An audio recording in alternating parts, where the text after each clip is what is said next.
Hi, everyone, and welcome to Weekly Homilies with Father Mark Sislenko, pastor of Saints Isidore and Maria Parish in Glastonbury, Connecticut, part of the Catholic Archdiocese of Hartford.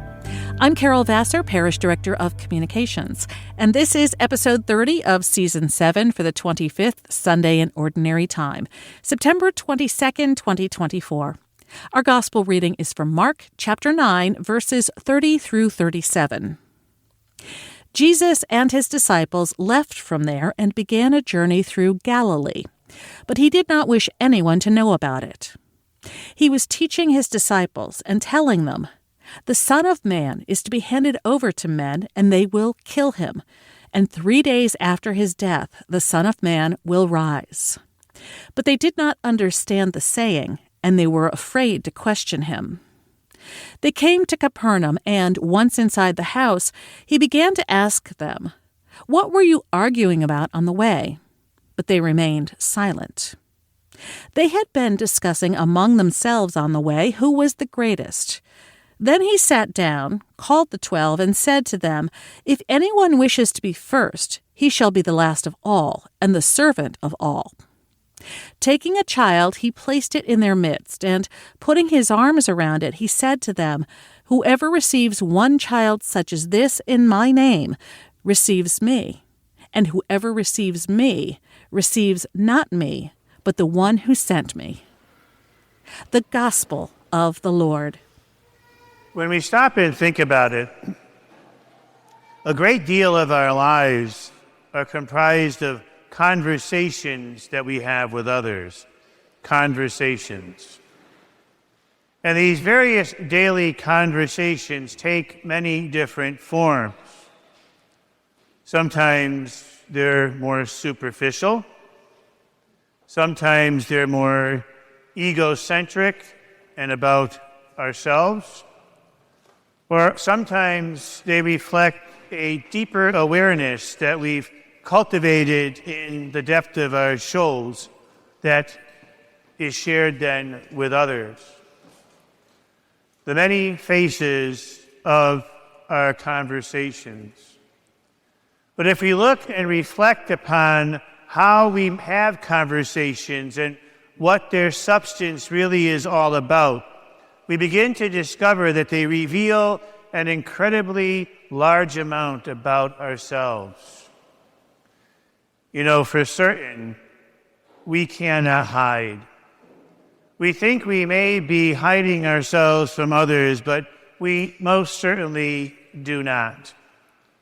What we say, how we say it, if we say it, and how we present ourselves to others reveals so much about who we are. As you consider the various conversations that you have day to day with different folks along the journey of your life, what do those conversations reveal about you? What do your conversations reveal about you? You may not like the answer you receive. Conversations are at the heart of everything. We even find them in sacred scripture. We see the prophets having conversations, God having conversations, Moses.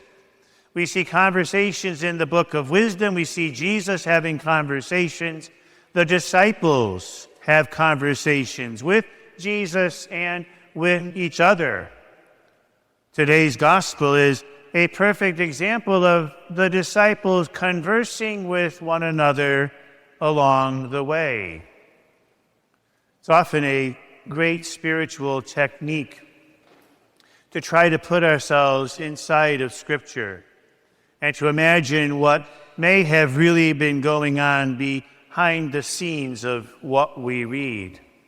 And today's an opportunity to do precisely that. We have disciples walking along the way. We're not told exactly how many there are, but let's assume there were quite a few of them. They just heard what Jesus said. And what's also interesting about all of our conversations, and it's true of ourselves, it's true in sacred scripture, it's true throughout the ages of humanity, we don't always communicate what is true. Sometimes we communicate to someone something that is false and an error. And so the disciples had just listened to Jesus talk about him suffering, dying. They listened to him preach. They're not new out of the box here in terms of learning about Jesus and discovering who he is. And even with all of that knowledge, they're walking along the way, and what's on their minds? Not suffering for the gospel, not preaching justice to a broken world, not possibly being crucified and dying for their faith. They're worried about who's first. Who among them is better than the other? Who's Jesus' favorite? That was what is on their minds. Now, I got to imagine during this conversation that we're told became an argument. They were arguing amongst themselves who was the greatest.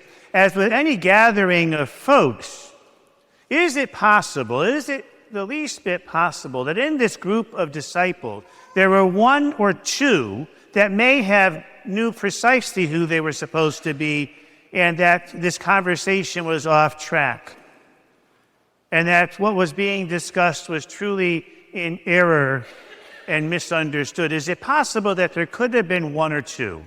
Let's assume yes, that not all of them got it wrong.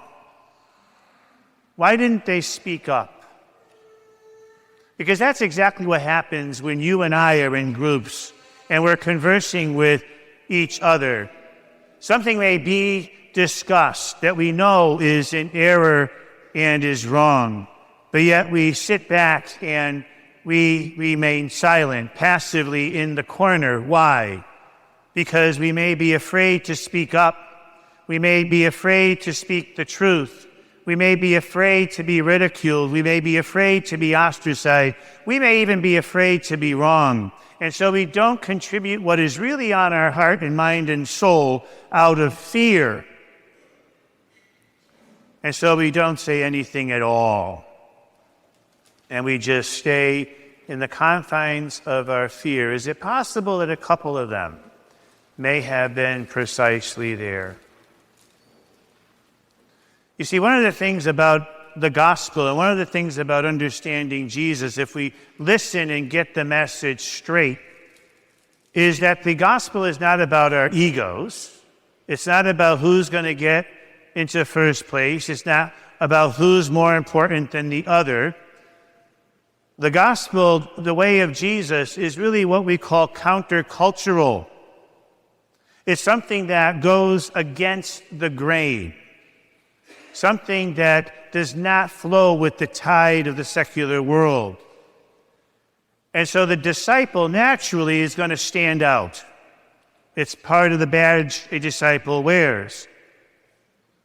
Well, guess what? Everyone here today is a disciple of Jesus Christ vis-a-vis the fact that you're here in this church.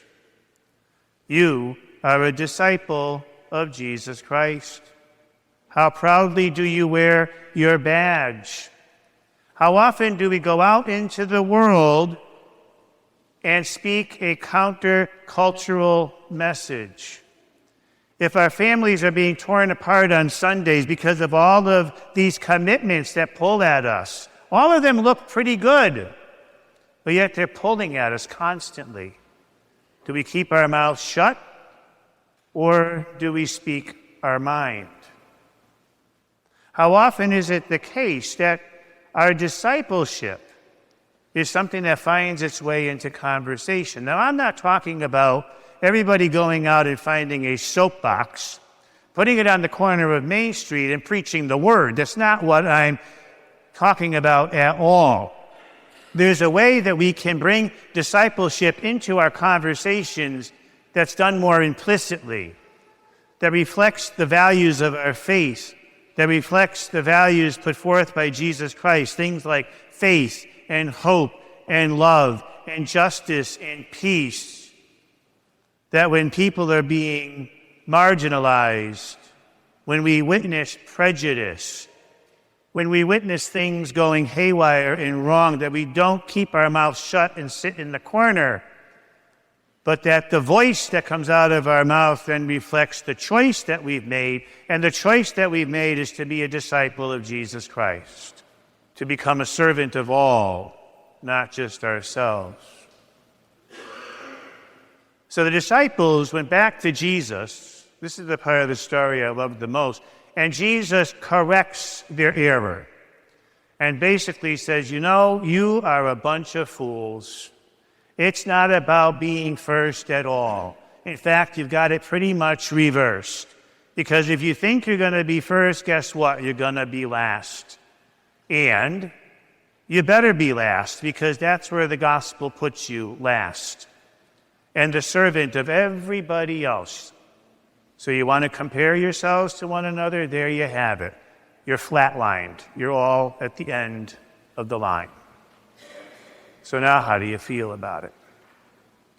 And I'm sure the disciples, because they loved Jesus, allowed that to correct their misunderstanding. And I want to assume that they went forward and changed how they conversed with others going forth. So the questions we can play with this week and kind of dabble with in our prayer are these. First of all, what do your conversations reveal about you?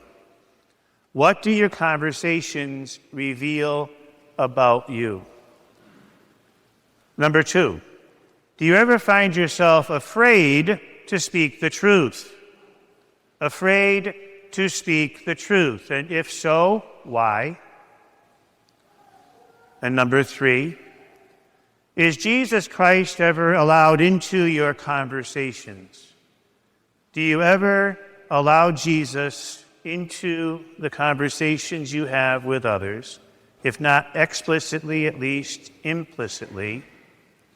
And 4th, do you ever allow Jesus to correct the errors of your knowledge? Do you ever allow Jesus to correct the errors of your knowledge?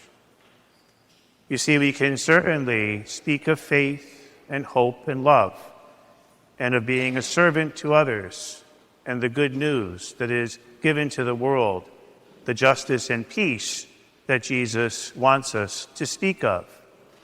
But if we keep that good news close to our chest, and it doesn't formulate on our lips and become a voice of the choice we've made to be a disciple of Jesus Christ, then what good is it really? Father Mark Sislenko is the pastor of Saints Isidore and Maria Parish in Glastonbury, Connecticut. Learn more about our parish community at isidoreandmaria.org and follow us on social media, Facebook, Twitter, and Instagram. Our music comes free of charge from Blue Dot Sessions in Fall River, Massachusetts. I'm Carol Vassar. Thanks for listening.